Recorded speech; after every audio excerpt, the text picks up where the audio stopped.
Սիրելիներս, ուզում եմ խոսել քրիստոնեական խաչի մասին, նրա իմաստի և նրա խորհրդի մասին, ոչ թե խաչը որպես իր, որպես պաշտամունք, կռապաշտություն, որովհետև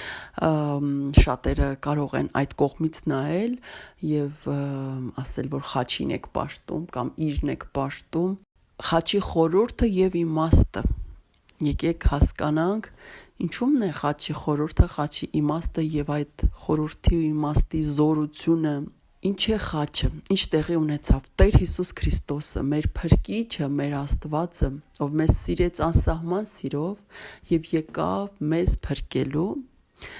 նա ուներ ծրագիր կատարյալ, իր և Հայր Աստծու ծրագիրներ և Տեր Հիսուս Քրիստոսը այդ ծրագիրը իրականացրեց մինչև վերջ։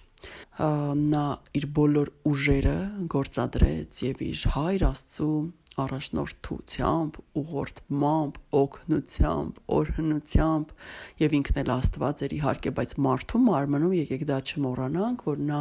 միաժամանակ մարդ էր,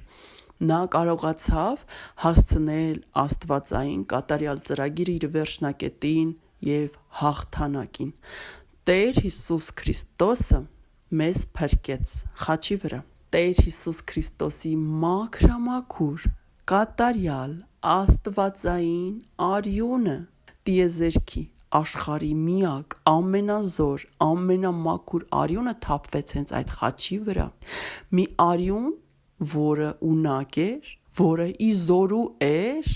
մաքրել ողջ աշխարհի մեղքերը, դա Հիսուս Քրիստոսի Աստծու և Փրկչի արյունն էր։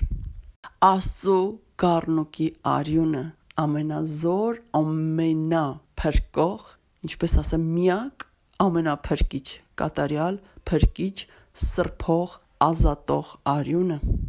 Նա եկավ, Տերը եկավ, մեզ ազատեց չարից, ազատեց մահից, փրկեց մահից, սրբեց, մաքրեց, ազատեց մեր մեղքերից և պարգևեց մեզ հավիտենական կյանք Աստծու թագավորությունում իր արյամբ, Աստծու գառնուկի արյունը։ Ինչու գառնուկ, ինչու Աստծու գառնուկ։ Չէ՞ որ մինչ Հիսուս Քրիստոսի գալը մարդիկ իրենց մեղքերից ազատվում էին գառնուկների արյամբ մորթելով, անմեղ մաքուր գառնուկներին և նրանց մաքուր արյամբ ժամանակավոր որոշ մեղքերից հատ առ հատ ազատվում էին, և աշխարհի մեղքը շատ էր շատացել ու ծանրացել, և Աստված ինքը եկավ ու մարդացավ երկրի վրա, դարձավ աստվածային գառնուկ,